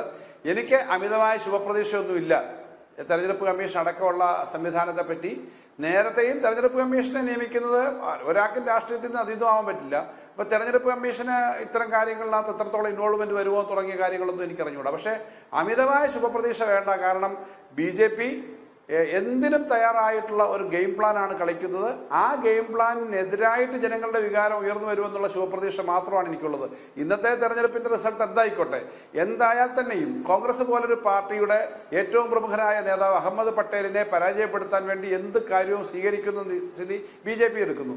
ഇതേ അഹമ്മദ് പട്ടേൽ കഴിഞ്ഞ കാലയളവിലെല്ലാം മോഡിയുടെ നയങ്ങളെ പരോക്ഷമായോ പ്രത്യക്ഷമായോ പിന്തുണച്ച് നിശബ്ദമായി കോൺഗ്രസിനെ ജഡാവസ്ഥയിൽ എത്തിക്കുന്നതിന് നേതൃത്വം കൊടുത്ത ഒരാളാണെന്ന് എന്ന നിലയിൽ കോൺഗ്രസ്സുകാരനല്ലെങ്കിലും പുറത്തു നിന്ന് കാണുന്ന ഒരാളെന്ന നിലയിൽ എനിക്ക് അഹമ്മദ് പട്ടേലിനെ പറ്റി, കോൺഗ്രസിനെ പറ്റി വിമർശനമുണ്ട്. ആ നയം നടപ്പിലാക്കിയതുകൊണ്ടാണ്. മോഡി എന്ത് കാര്യം നടപ്പിലാക്കുന്നതിനും അഹമ്മദ് പട്ടേലിനോട് ചോദിക്കും. അഹമ്മദ് പട്ടേൽ പറയുന്ന കാര്യങ്ങൾ മോഡി സഹായിക്കും എന്ന നിലയിൽ ഒരു ചർച്ച ഡൽഹിയിൽ ഉണ്ടായിരുന്നു. അതിന്റെ ദുര്യോഗമാണിത്. കോൺഗ്രസ് എത്തിയിരിക്കുന്ന ആ ദുര്യോഗത്തിന്റെ ഭാഗമായിട്ടുണ്ടായ ഈ പ്രശ്നത്തെ സംബന്ധിച്ച് അങ്ങനെ കൂടി കാണാൻ കഴിയണം. ഇവിടെ വളരെ ലിമിറ്റഡ് ആയിട്ട് തെരഞ്ഞെടുപ്പ് കമ്മീഷൻ എന്ത് ചെയ്യും? തെരഞ്ഞെടുപ്പ് കമ്മീഷൻ എന്ത് ചെയ്താലും നമ്മുടെ ഭരണകൂട സംവിധാനങ്ങളെ സ്വന്തം താല്പര്യമനുസരിച്ച് കൊണ്ടുപോയി എന്തുവാക്കും. കാരണം അത് തുടങ്ങിയത് ആ പാർട്ടിക്കകത്തെ ജനാധിപത്യത്തിൽ നിന്നാണ് മോഡി തുടങ്ങിയത്. ശരി, അതാണ് താങ്കൾ മുന്നോട്ട് വെക്കുന്ന വാദം. തുടരുക. പക്ഷേ ഈ റൂൾ 39നെയോ പ്രീസിഡൻസിനെയോ അവഗണിച്ചൊരു തീരുമാനം എടുക്കുക സാധ്യമാണോ? സാധ്യമാണോ എന്ന് ചോദിച്ചാൽ, ഇപ്പോൾ തെരഞ്ഞെടുപ്പ് കമ്മീഷൻ അംഗങ്ങൾ അവരെന്ത് തീരുമാനം എടുക്കട്ടെ. നമ്മൾ അറിഞ്ഞിടത്തോളം മധ്യപ്രദേശിലും ഗുജറാത്തിലും വളരെ ഉന്നതമായ സിവിൽ സർവീസ് ഉദ്യോഗസ്ഥരായി കുറേ കാലം പ്രവർത്തിച്ച ആളുകളാണ്. ഈ രണ്ട് സ്ഥലങ്ങളും BJP വളരെ കാലമായി ഭരിക്കുന്ന സ്ഥലങ്ങളുമാണ്. ഇപ്പം നമുക്കറിയാം, ഒരു പ്രദേശത്ത് കുറേ കാലമായി, ഇപ്പോൾ കേരളത്തിൽ 20 കൊല്ലം ഒരു പാർട്ടി ഭരിച്ചാൽ ആ പാർട്ടിയുടെ സിവിൽ സർവീസ് ഉദ്യോഗസ്ഥന്മാരുള്ള ഒരു മാറ്റം, ഞാൻ അതുകൊണ്ട് ഇവർ ചെയ്യുമെന്നല്ല, ചെയ്യാൻ പാടില്ല. അവരാരായിരുന്നാലും നേരത്തെ പറഞ്ഞ റൂൾ 39നും അല്ലെങ്കിൽ പ്രസിഡൻസും അനുസരിച്ചല്ലാതെ അവർ ചെയ്യാൻ പാടില്ല. ആ പൊസിഷനിൽ എത്തിക്കഴിഞ്ഞാൽ. പക്ഷേ ആവില്ല എന്ന് പറയണമെങ്കിൽ ബാലഗോപാലിനോട് ഞാൻ അക്കാര്യത്തിൽ യോജിക്കുന്നു. നമുക്ക് ശുഭപ്രതീക്ഷ വയ്ക്കാനുള്ള ഒരു സാധ്യതയില്ല. പക്ഷേ എങ്കിലും ഞാൻ ആഗ്രഹിക്കുന്നു, എനിക്കത് പറയാലോ, പ്രതീക്ഷിക്കുന്നതല്ല, നമ്മൾ ആഗ്രഹിക്കുന്നു ആ സ്ഥാപനം അത്രയ്ക്കും നശിച്ചുകൂടാ. ഇപ്പോൾ ശിവകുമാറിൻ്റെ റെയ്ഡിനെ കുറിച്ച് പറഞ്ഞു. എത്ര കാലമായി ഡൽഹിയിൽ മുഖ്യമന്ത്രിയുടെ വീട് വരെ, അടുക്കള വരെ റെയ്ഡ് ചെയ്തുകൊണ്ടിരിക്കുക. IT എൻഫോഴ്സ്മെൻറ്റ് ഇതുവരെ ഒന്നും കിട്ടിയില്ല, എന്താണെന്നറിയില്ല. പക്ഷെ റെയ്ഡ് ചെയ്തുകൊണ്ടിരിക്കുകയാണ്. എന്തും ചെയ്യും. മോഡിയെ സംബന്ധിച്ചിടത്തോളം ഇനി ജനാധിപത്യത്തിൽ ഏതെങ്കിലും തരത്തിലുള്ള ജനകീയമായ ഇടപെടലോ ഏതെങ്കിലും സ്ഥാപനപരമായ ഇടപെടലോ ഉണ്ടായില്ലെങ്കിൽ ജനാധിപത്യം ലംഘിക്കാൻ ഒരു മടിയുമില്ല. അതപ്പോൾ ഞാൻ നേരത്തെ പറഞ്ഞ ഡൽഹിയിലെ അനുഭവം മാത്രമല്ല, ഗോവയിലെയും കർണാടക മറ്റേ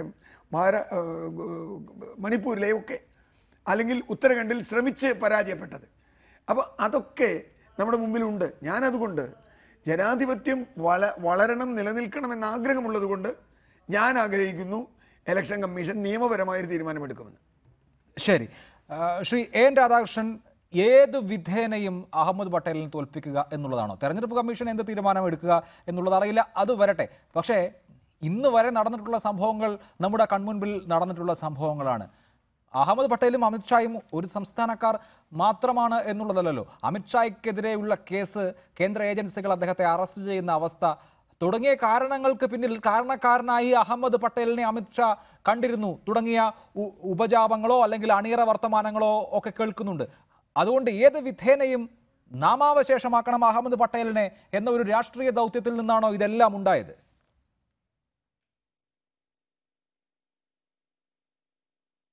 ചർച്ച ചെയ്യപ്പെടുമ്പോൾ നേരത്തെ നടന്ന ചില ചർച്ചകൾ കൂടി കണക്ട് ചെയ്യാതെ പോകാൻ കഴിയില്ലല്ലോ. ഇപ്പൊ ജനാധിപത്യം എന്ന് പറയുമ്പോൾ ശ്രീമാൻ ബാലഗോപാൽജിയും നീലകണ്ഠനും ആഗ്രഹിക്കുന്നത് പോലെ നടന്നാൽ മാത്രമാണ് ജനാധിപത്യം എന്ന് ഇവർ ധരിക്കുന്നത് എന്താണെന്ന് എനിക്ക് മനസ്സിലാവുന്നില്ല. ഞങ്ങൾ ആഗ്രഹിക്കുന്നു ഇവരാഗ്രഹിക്കുന്നത് നടന്നാൽ ജനാധിപത്യം, ഇവരാഗ്രഹിക്കാത്ത നടന്നാൽ ജനാധിപത്യമല്ല. അതെന്ത് ജനാധിപത്യമാണ്? ജനങ്ങൾ തെരഞ്ഞെടുക്കപ്പെട്ടുള്ള ഒരു പാർട്ടി ഇവിടെ ഇന്ത്യ രാജ്യം ഭരിക്കുമ്പോൾ എന്തിനാണ് ഇത്ര അസഹിഷ്ണുത? ഞാൻ ചോദിക്കട്ടെ, 1995 ഇതേ ഗുജറാത്തിൽ വഗേലയുടെ നേതൃത്വത്തിലുള്ള MLA-മാരെ അടർത്തിയെടുത്ത് പട്ടേൽ ഉൾപ്പെടെയുള്ള ആളുകൾ നേതൃത്വപരമായ പങ്കുവഹിച്ച് അട്ടിമറി ഭരണം അവിടെ ഉണ്ടാക്കിയില്ലേ? അപ്പൊ ഇന്ന് നമ്മളിവിടെ ഈ വിഷയങ്ങൾ ചർച്ച ചെയ്യപ്പെടുന്ന സമയത്ത് ഇവിടെ ബാംഗ്ലൂരിൽ റെയ്ഡ് നടത്തിയെന്ന് പറയുന്നു. റെയ്ഡ് നടത്തിയാൽ എന്താ തെറ്റ്?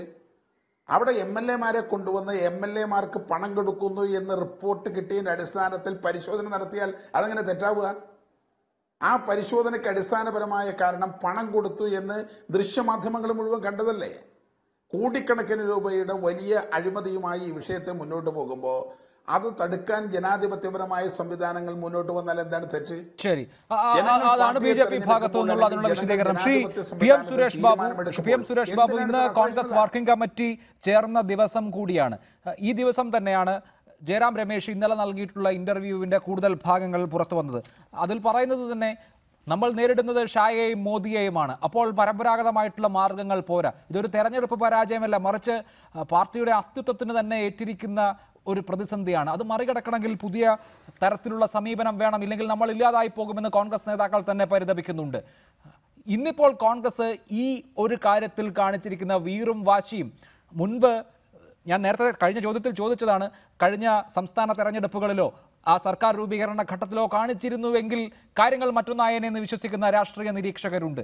കോൺഗ്രസിനെ സംബന്ധിച്ച് അമിത്ഷായെയും നരേന്ദ്രമോദിയെയും ഈ സമീപനം സ്വീകരിച്ച് നേരിട്ടാൽ പോരാ എന്ന തിരിച്ചറിവിലാണോ ഇന്നത്തെ സമീപനം?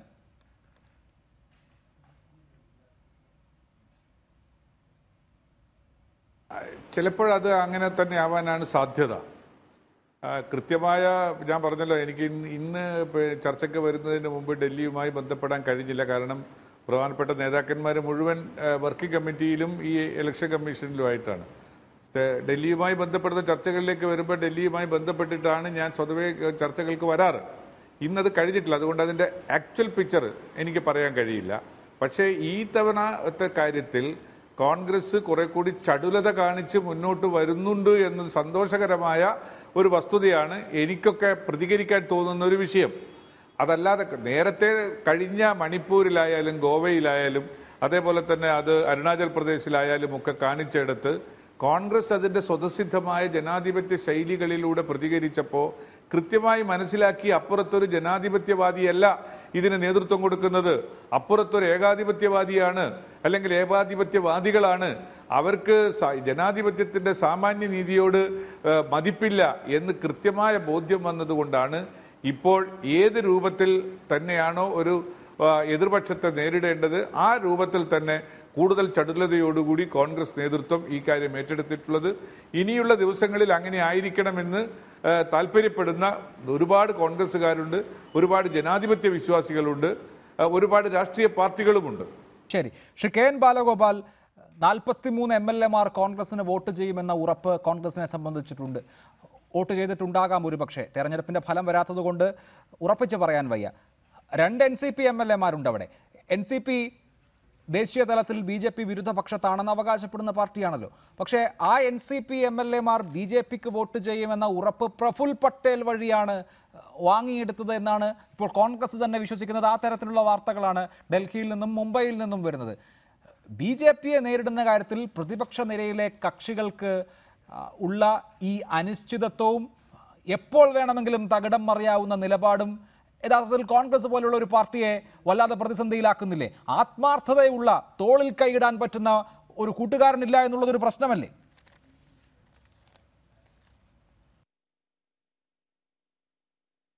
യഥാർത്ഥത്തിൽ ഇത്തരം ഒരു സ്ഥിതി എത്തിച്ചത് എന്തുകൊണ്ടാണ്? കോൺഗ്രസിന്റെ കൂടെ നിൽക്കുന്ന ഘടകകക്ഷികൾ, അവരുടെ UPI-ക്കകത്ത് നിൽക്കുന്ന കക്ഷികളിൽ NCP ആയാലും മറ്റു കക്ഷികളായാലും ഒക്കെ എന്താ കോൺഗ്രസിൽ നിന്ന് BJPക്ക് കാണുന്ന വ്യത്യാസം? സാമ്പത്തിക നയത്തിന്റെ കാര്യത്തിൽ രണ്ടുപേരും തമ്മിൽ ഒരു വ്യത്യാസവും ഇല്ല. അവരൊരുമിച്ചാണ് എല്ലാ ബില്ലും പാസ്സാക്കുന്നത്. ഏതൊക്കെ കാര്യം പറഞ്ഞാലും തർക്കം പറഞ്ഞാലും അവസാനം അവർ തമ്മിൽ സംസാരിച്ച് ഒത്തുതീർപ്പാക്കും. നേരത്തെ കോൺഗ്രസ് ഭരിക്കുമ്പോൾ BJP ഇത് തന്നെയാണ് ചെയ്തത്. അപ്പോൾ NCP അടക്കമുള്ള മറ്റ് ഘടകകക്ഷികൾ, അതിനകത്ത് ലാലു പ്രസാദ് യാദവിനെ പോലെയുള്ള ആളുകൾ അവരുടെ പ്രധാനപ്പെട്ട ഒരു എതിരാളി അവിടെ BJP ആയതുകൊണ്ട് മുലായം സിംഗും ലാലു പ്രസാദ് യാദവും ഒക്കെ അങ്ങനെ നിൽക്കുന്നെങ്കിലും പൊതുവിൽ ഇവരുടെ കൂടെയുള്ള കക്ഷികൾക്കൊക്കെ വലിയ വ്യത്യാസമൊന്നും കോൺഗ്രസും BJPയും തമ്മിൽ ഭരണപരമായ നയപരമായ കാര്യങ്ങളില്ല. പണ്ടത്തെ കോൺഗ്രസ് അങ്ങനെ ആയിരുന്നില്ല. പണ്ട് കോൺഗ്രസ് മധ്യ തലത്തിലുള്ള അല്ലെങ്കിൽ ലെഫ്റ്റ് ടു സെന്റർ എന്നോ അല്ലെങ്കിൽ സെൻട്രിസ്റ്റ് എന്നോ പറയുന്ന ഒരു സാമ്പത്തിക നയം സ്വീകരിച്ചിരുന്നു. BJP അങ്ങേറ്റം വലതുപക്ഷമായിരുന്നു. ഇന്നിപ്പോൾ കോൺഗ്രസ് വലതുപക്ഷത്തേക്ക് നീങ്ങി. യഥാർത്ഥത്തിൽ കോൺഗ്രസിന്റെ സാമ്പത്തിക നയം സാധാരണക്കാർക്കും കൃഷിക്കാർക്കും തൊഴിലാളികൾക്കും ജീവിക്കാൻ കഴിയാത്തൊരു സാമ്പത്തിക നയം സ്വീകരിച്ചതുകൊണ്ട് കോൺഗ്രസും BJPയും ഒരേ സാമ്പത്തിക നയം സ്വീകരിച്ച് മുന്നോട്ട് പോകുന്നു എന്നുള്ളത് കൊണ്ട് ഘടകകക്ഷികൾക്ക് ഒരു വ്യത്യാസമൊന്നും തോന്നുന്നില്ല. കൃഷിക്കാരന്റെ പാർട്ടി എന്ന് പറയുന്ന പഴയ NCPക്ക് എന്താ വ്യത്യാസം ഈ കോൺഗ്രസും BJPയും തമ്മിൽ? അതുകൊണ്ട് ഇവരുണ്ടാക്കി വെച്ച കുഴപ്പമാണ്. ഇനിയെങ്കിലും കോൺഗ്രസ് രക്ഷപ്പെടണമെങ്കിൽ, ഞാൻ കോൺഗ്രസ് രക്ഷപ്പെടണം എന്ന് പറഞ്ഞിട്ട് ഉപദേശിക്കാനൊന്നും ആളല്ല, പക്ഷെ അവരുടെ ഒരു സാമ്പത്തിക നയത്തിന്റെ കാര്യത്തിലെ നിലപാടെടുത്താൽ മാത്രമേ അങ്ങനെ ശക്തമായ അലയൻസിനെ കൂടെ നിർത്താൻ പറ്റൂ. ഇന്ത്യൻ രാഷ്ട്രീയത്തിൽ വ്യത്യസ്തമായ ഒരു നിലപാട് ശക്തമായി എടുക്കുന്ന ഇടതുപക്ഷമാണ്. CPM എന്ന് മാത്രം ഞാൻ പറയത്തില്ല, CPM ആണ് അതിന്റെ ഒരു കോറായിട്ട് നിൽക്കുന്നത്. ഇടതുപക്ഷമാണ്. ഇടതുപക്ഷം വലിയ ശക്തിയൊന്നുമല്ല, പക്ഷെ ഇടതുപക്ഷം മാത്രമാണ് ആൾട്ടർനേറ്റീവ് ആയിട്ടുള്ള ഒരു പോളിസി വേണം സാമ്പത്തിക നയത്തിന്റെ കാര്യത്തിൽ, ജനങ്ങളുടെ ജീവിത പ്രശ്നങ്ങളുടെ കാര്യത്തിൽ, തൊഴിലില്ലായ്മയുടെ കാര്യത്തിൽ എന്ന് പറയുന്നത് ഇടതുപക്ഷം മാത്രമാണ്. അതുകൊണ്ടാണ് ഇടതുപക്ഷത്തെ ഹിംസിക്കാൻ കേരളത്തിലേക്കടക്കം മടയിലേക്ക് വന്ന് ആക്രമിക്കുക എന്ന് പറയുന്ന പോലെ കേരളത്തിലേക്ക് അരുൺ ജെയ്റ്റ്ലിയും മറ്റു നേതാക്കന്മാരും ഉൾപ്പെടെ വന്നുകൊണ്ട് കേരളത്തിനെ ടാർണിഷ് ചെയ്യാൻ കാര്യമായ പ്രവർത്തനം ഇന്ത്യയിലാകെ നടത്തുന്നുണ്ട്. അപ്പോഴൊക്കെ മിണ്ടാതിരുന്നതാണ് കോൺഗ്രസ് ഇപ്പൊ ചെയ്യുന്ന ഈ കാര്യങ്ങൾ, ഈ ആക്ടിവിസം കൊള്ളാം, പക്ഷെ അവരുടെ നയം കൂടി മാറ്റിയിട്ട് ഈ ആക്ടിവിസം ചെയ്യുന്നതായിരിക്കും. ശ്രീ സുരേഷ് ബാബു അടക്കമുള്ള ആളുകൾ കോൺഗ്രസിന്റെ ഇപ്പോഴത്തെ നയത്തെ സംബന്ധിച്ച് പരിതപിക്കുന്നുണ്ടാവുമെന്ന് ഞാൻ കരുതുന്നു. അതുകൊണ്ട് അത്തരം ഒരു നയം വെച്ചാൽ മാത്രമേ അലയൻസ് നന്നാവൂ, അലീസ് നന്നാവുള്ളൂ, കൂട്ടുകാർ നന്നാവുള്ളൂ, അല്ലെങ്കിൽ ആരെയും വിശ്വസിക്കാൻ കഴിയില്ല. ശരി, ശ്രീ CR നീലകണ്ഠൻ, BJP രാഷ്ട്രീയത്തിലെ ചാണക്യനാണ് അമിത്ഷാ. ആ ചാണക്യതന്ത്രം തന്നെയാണ് ഗുജറാത്തിൽ പ്രയോഗിച്ചിട്ടുള്ളതും. ആ ചാണക്യതന്ത്രത്തെ അതിജീവിക്കാൻ അഹമ്മദ് പട്ടേലിന് കഴിഞ്ഞാൽ അത് കോൺഗ്രസിനെ സംബന്ധിച്ചൊരു മൊറൽ ബൂസ്റ്റർ എന്നുള്ളതിനപ്പുറത്ത് ദേശീയ തലത്തിൽ തന്നെ ഒരു വലിയ തോതിലുള്ള പിടിച്ചു നിൽക്കാൻ കഴിയുന്ന ഒരു വിജയമായി അത് മാറില്ലേ? തീർച്ചയായിട്ടും ഇതൊരു, എന്തൊക്കെ പറഞ്ഞാലും ഇതിലൊരു ടെസ്റ്റ് ഡോസാണ്. അമിത്ഷായ്ക്കും ടെസ്റ്റ് ഡോസാണ്, കോൺഗ്രസിനും ടെസ്റ്റ് ഡോസാണ്. കാരണം ഇന്ത്യൻ ജനാധിപത്യത്തിനും ഒരു പരിധിവരെ ടെസ്റ്റ് ഡോസാണെന്ന് ഞാൻ പറയും. എൻ്റെ സുഹൃത്ത് രാധാകൃഷ്ണൻ ഞാൻ പറഞ്ഞത് തെറ്റിദ്ധരിച്ചിട്ടാണ്. ഞങ്ങൾ പറയുന്ന പോലെ നടക്കണമെന്നല്ല ജനാധിപത്യത്തെക്കുറിച്ച് ഞാൻ പറഞ്ഞത്. ഇതിന് ചില നിയമങ്ങളുണ്ട്, ഇപ്പോൾ ഒറ്റ ഉദാഹരണം പറഞ്ഞാൽ ഇന്ത്യയിൽ അടിയന്തരാവസ്ഥ പ്രഖ്യാപിക്കാൻ ഇന്ത്യൻ ഭരണഘടനയിൽ വകുപ്പുണ്ട്. അതനുസരിച്ച് അടിയന്തരാവസ്ഥ പ്രഖ്യാപിച്ചത്. രാധാകൃഷ്ണൻ്റെ കക്ഷിയും നമ്മളെപ്പോലുള്ള ജനാധിപത്യ വിശ്വാസികളും ഒക്കെ അതിനെ എതിർത്തു. ഭരണഘടനയിൽ ഇല്ലാത്തത് കൊണ്ടല്ല, നിയമപരമായി സാധ്യതയുള്ളതുകൊണ്ട് അടിയന്തരാവസ്ഥ പ്രഖ്യാപിച്ചത്. പക്ഷേ നിയമത്തിൻ്റെ ആ സാധ്യത ഉപയോഗിക്കാമോ എന്നുള്ളതാണ്. റെയ്ഡിൻ്റെ കാര്യത്തിലും അത് തന്നെയാണ്. റെയ്ഡായാലും അറസ്റ്റായാലും ജയിൽവാസമായാലും ഒരു ഗവൺമെൻറ് അത് ഉപയോഗിക്കുമ്പോൾ ഏത് കാര്യത്തിന് ഉപയോഗിക്കുന്നു എന്നുള്ളത് വിവേചനം ഒരു പ്രശ്നമാണ്. ഇവിടെ അമിത്ഷായോ മോഡിയോ ഇപ്പം അത് ഉപയോഗിക്കുന്നത് നിയമത്തിൽ അങ്ങനെയുണ്ട്, അതുകൊണ്ട് ഞങ്ങൾക്ക് ഉപയോഗിക്കാം എന്ന് പറഞ്ഞാൽ പോരെ. ആരെ വേണമെങ്കിൽ രാത്രി അറസ്റ്റ് ചെയ്യാം, നിയമത്തിലുണ്ട്, നിങ്ങൾക്കൊന്നും പറയാൻ പറ്റില്ല. ജയപ്രകാശ് നാരായണനെ അടക്കം അറസ്റ്റ് ചെയ്യാനുള്ള നിയമമുണ്ട്. കോടതി വിട്ടില്ലല്ലോ, കോടതി അവരെ വിടാൻ സമ്മതിച്ചില്ലല്ലോ, കാരണം നിയമമുണ്ട്. അപ്പോൾ നിയമപരമായി ഇന്ദിരാഗാന്ധി ശരിയായിരുന്നെങ്കിലും രാഷ്ട്രീയമായി ഇന്ദിരാഗാന്ധി തെറ്റായിരുന്നു എന്ന് വാദിച്ചവരാണ് നമ്മളൊക്കെ. അതിന് കാരണമുണ്ട്. അതുതന്നെയാണ് ഇപ്പോൾ അമിത്ഷായോടും പറയാനുള്ളത്. നിങ്ങൾക്ക് റെയ്ഡ് ചെയ്യാം. ഇപ്പോൾ നേരത്തെ പറഞ്ഞില്ലേ 15 കോടി രൂപ വാങ്ങി എന്ന് പറയുന്ന അയാളുടെ അക്കൗണ്ട് റെയ്ഡ് ചെയ്തോ? അപ്പം എന്താ എൻഫോഴ്സ്മെൻറ്റ് ആലോചിക്കാഞ്ഞേ? ഈ MLA-മാരുടെ പണം റെയ്ഡ് ചെയ്തോ? ഇവിടെ പലർക്കും അനധികൃതമായി പൈസ കിട്ടിയെന്ന് പറഞ്ഞാൽ അവിടെ ഒന്നും റെയ്ഡ് നമ്മൾ കണ്ടില്ലല്ലോ. റെയ്ഡ് കണ്ടത് എവിടെയാണ്? കോൺഗ്രസ് MLA-മാർ താമസിക്കുന്ന സ്ഥലത്ത്. അവിടെ മാത്രമേ പാടുള്ളൂ. സെലക്റ്റീവ് ആണോ ഇതിൻ്റെ സമീപനം? അപ്പോൾ ആ സെലക്റ്റീവ് സമീപനമാണ് അതിൻ്റെ രാഷ്ട്രീയം. അതിനെ ചോദ്യം ചെയ്തേ പറ്റൂ. അതിൽ ഇപ്പോൾ ഇവിടെ അതും അതിനപ്പുറം കടന്നിട്ട് നിയമത്തിൻ്റെ ചട്ടക്കൂടുണ്ട്, അത് ലംഘിക്കപ്പെടുന്നുണ്ടോ എന്നുള്ള ചോദ്യമുണ്ട്. അങ്ങനെ ലംഘിക്കപ്പെടുന്നുവെങ്കിൽ അത് തെറ്റാണ്. അത് ഞാൻ പറയുന്നതോ രാധാകൃഷ്ണൻ പറയുന്നതോ അല്ല വിഷയം. നിയമത്തിന്റെ ചട്ടക്കൂടുണ്ടോ എന്നുള്ളത്. ശരി, ശ്രീ എൻ രാധാകൃഷ്ണൻ, നമ്മൾ ജനാധിപത്യത്തെക്കുറിച്ചാണല്ലോ സംസാരിക്കുന്നത്. തമിഴ്നാട്ടിൽ ഒരു വളരെ പ്രധാനപ്പെട്ട ഇൻകം ടാക്സ് റെയ്ഡ് നടന്നു. എപ്പോഴാണ്? അവിടെ ഒരു രാഷ്ട്രീയ അസ്ഥിരാവസ്ഥ ഉണ്ടായ സമയത്ത്. അവിടെ ഇപ്പോഴും ആ രാഷ്ട്രീയ അസ്ഥിരാവസ്ഥ നിലനിൽക്കുന്നുണ്ട്. കർണാടകയിൽ ഈ പറയുന്ന കോൺഗ്രസ് നേതാവിൻ്റെ മന്ത്രിയുടെ വസതിയിലോ സ്ഥാപനങ്ങളിലോ റെയ്ഡ് നടത്താൻ പാടില്ല എന്നൊന്നും ആരും പറയുന്നില്ല. അദ്ദേഹത്തിൻ്റെ അനധികൃത സമ്പാദനം പുറത്തു കൊണ്ടുവരേണ്ടത് തന്നെയാണ്, അത് ആക്ട് ചെയ്യേണ്ടത് തന്നെയാണ്. ആ നടപടിയെടുത്ത സമയമാണ് ഇവിടെ ചോദ്യത്തിൻ്റെ മുനയിൽ നിൽക്കുന്നത്. ഇങ്ങനെ രാഷ്ട്രീയ അസ്ഥിരതയുള്ള വിവിധ സംസ്ഥാനങ്ങളുടെ കാര്യം നമ്മൾ പരിശോധിച്ചാൽ എവിടെയെങ്കിലും ഒരറ്റത്ത് കേന്ദ്രാധികാരം ഉപയോഗിച്ചുള്ള എന്തെങ്കിലും ഒരു ഇടപെടൽ കാണാം. ഒരു സംസ്ഥാനത്ത് ഒരു തരത്തിലാണെങ്കിൽ മറ്റൊരു സംസ്ഥാനത്ത് മറ്റൊരു തരത്തിൽ. അങ്ങനെ കേന്ദ്രത്തിലുള്ള രാഷ്ട്രീയ അധികാരം ഉപയോഗിച്ച് പരമാവധി എതിരാളികളെ നിഷ്കാസിതരാക്കുക എന്നുള്ളതാണോ ബി.ജെ.പിയുടെ രാഷ്ട്രീയ ലൈൻ?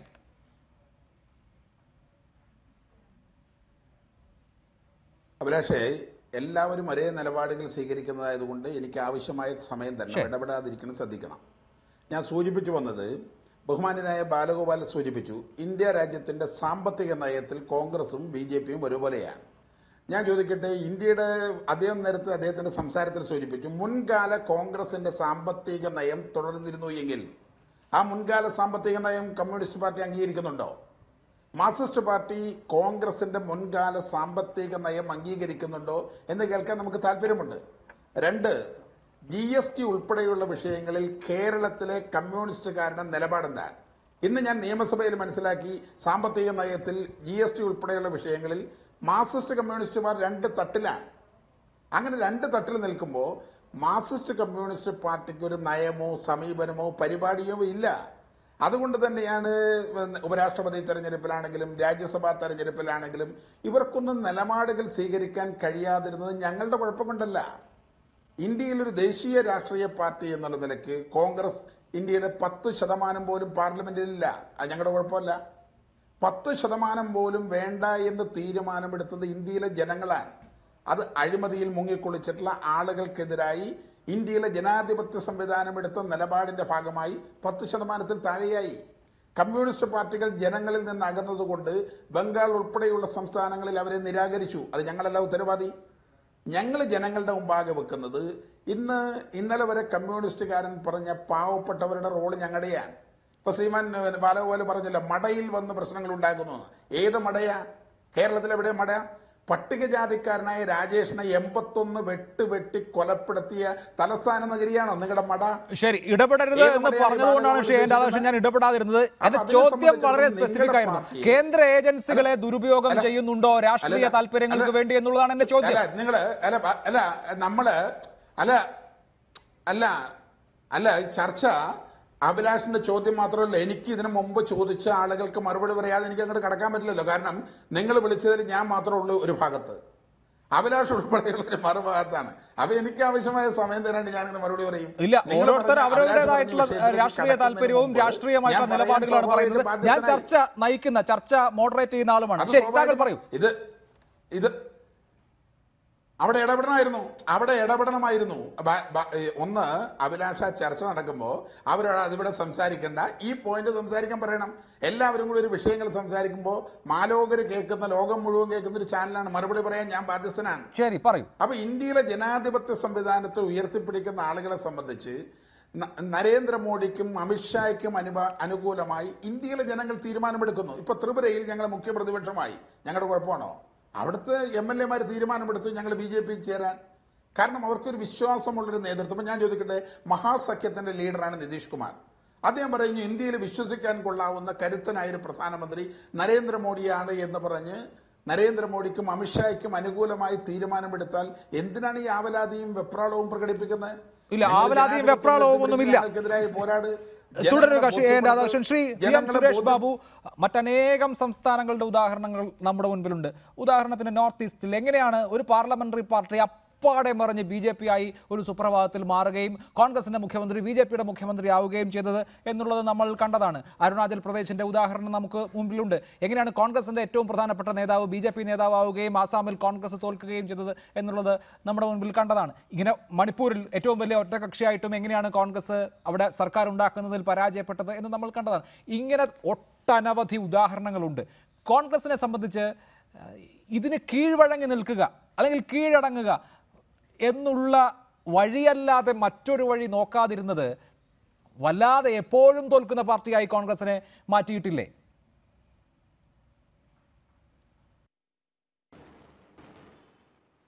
അല്ല, കീഴടങ്ങിക്കൊണ്ട് നിൽക്കുക എന്ന സമീപനമല്ല. കോൺഗ്രസ്സിന് എല്ലാ സംഗതികളെ സംബന്ധിച്ചിടത്തോളവും അതിനോട് പ്രതികരിക്കുന്നതിന് ഒരു ജനാധിപത്യ രീതിയും സംവിധാനവുമുണ്ട്.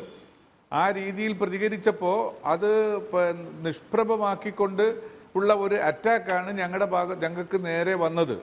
അമിത്ഷായും നരേന്ദ്രമോദിയുടെയും ഭരണ സൗഹൃദത്തിൻ്റെ സാഹചര്യത്തിൽ ഞങ്ങൾ എടുക്കുന്ന പ്രതിരോധത്തിൻ്റെ 10 മടങ്ങ് ശക്തിയോടുകൂടി അതിനെ കീഴ്പ്പെടുത്തുന്ന ഒരു സമീപനം സ്വീകരിച്ചു. ബോധ്യപ്പെട്ടു വരികയാണ് കോൺഗ്രസിനെ സംബന്ധിച്ചിടത്തോളം ഒരു പാർട്ടിക്ക് ഇന്ത്യയുടെ ജനാധിപത്യ സംവിധാനത്തിൽ ഇന്ന രീതിയിലൊക്കെ ഇത്രയേ പോകൂ എന്ന് ഞങ്ങൾ ധരിച്ചുപോയി. അതാണല്ലോ ജുഡീഷ്യറിയിലെ, ഇലക്ഷൻ കമ്മീഷനിൽ, അതുപോലെയുള്ള നീതി നിഷ്പക്ഷമായി പ്രവർത്തിക്കേണ്ട എല്ലാ സ്ഥാപനങ്ങളിലേക്കുമുള്ള കടന്നുകയറ്റത്തിനെതിരായ ഒരു ഇത്ര മാത്രമേ അവർ പോവൂ, ജനാധിപത്യത്തിനോട് കൂറുള്ളവരായിരിക്കും തിരഞ്ഞെടുക്കപ്പെട്ട് വരുന്നവർ എന്ന ധാരണയിൽ കോൺഗ്രസ് ഇതിനോട് ഈ കഴിഞ്ഞ 2-3 വർഷക്കാലം പ്രതികരിച്ചു നിന്നു. ഇപ്പോഴത് ബോധ്യമായിട്ടുണ്ട്, കോൺഗ്രസിനത് ബോധ്യമായിക്കൊണ്ട് വരികയാണ്. യാതൊരു ജനാധിപത്യ രീതിയിലുമല്ല പ്രവർത്തിക്കാൻ പോകുന്നത്. എന്ത് വില കൊടുത്തും അത് ലക്ഷ്യമാണ് ശരി. അതിനെ ഉപയോഗിക്കുന്ന മാർഗം എത്ര വഷളായാലും എത്ര തെറ്റായാലും ലക്ഷ്യം മാർഗത്തെ ന്യായീകരിക്കുമെന്ന കമ്മ്യൂണിസ്റ്റ് സൈദ്ധാന്തികത്വത്തെ BJP ഉൾക്കൊണ്ട് ഇപ്പോൾ ലക്ഷ്യം മാത്രം നോക്കുകയാണ്. ലക്ഷ്യം എന്താണ്? കോൺഗ്രസ് മുക്ത ഭാരതം. അതുപോലെ തന്നെ ഈ കേരളം എടുത്താൽ കമ്മ്യൂണിസ്റ്റും കോൺഗ്രസും മുക്തമായിട്ടുള്ള ഒരു കേരളവും സംസ്ഥാനവും രാജ്യവും എന്ന നിലയ്ക്ക് എടുക്കുന്നു. അതിനുപയോഗിക്കുന്ന മാർഗങ്ങൾ ജനാധിപത്യ വിരുദ്ധമാണ്. അത് ജനാധിപത്യ പ്രക്രിയയിലൂടെ ജനങ്ങളെ അണിനിരത്തി ഇതിനെതിരെയുള്ള പോരാട്ടത്തിൽ കോൺഗ്രസ് വിജയിക്കും. അഹമ്മദ് പട്ടേലിന് വന്ന ഒരു സാഹചര്യം ആയതുകൊണ്ട് ഇതിനെ നേരിട്ടു എന്ന് മാത്രം കണ്ടാൽ മതിയോ? സാധാരണഗതിയിൽ ഇങ്ങനെ ഒരു കുതിര കച്ചവടമൊക്കെ നടക്കാൻ ഉണ്ട് എങ്കിൽ കൂടുതൽ MLA-മാർ കോൺഗ്രസിനെ വിട്ടൊഴിഞ്ഞു പോകുന്ന ഒരു ചരിത്രമാണ് നമ്മൾ ഈ സമീപകാലത്ത് കണ്ടിട്ടുള്ളത്. പക്ഷേ ഇവിടെ 44 അത്രയും പേരെ വേറൊരു സ്ഥലത്ത് കൊണ്ടുപോയി താമസിപ്പിക്കാനും പിന്നെ ഒരുമിച്ച് തിരിച്ചു കൊണ്ടുവരാനും ഒക്കെ എടുത്തിട്ടുള്ള എഫർട്ട് കോൺഗ്രസ് സമീപനം മാറ്റിയതുകൊണ്ടാണോ അതോ അഹമ്മദ് പട്ടേൽ ആയതുകൊണ്ടാണോ? സുരേഷ് ബാബു പറഞ്ഞ പോലെ സമീപനം മാറ്റിയതാണെങ്കിൽ നല്ലത് എന്നൊക്കെ നമുക്ക് പറയാം.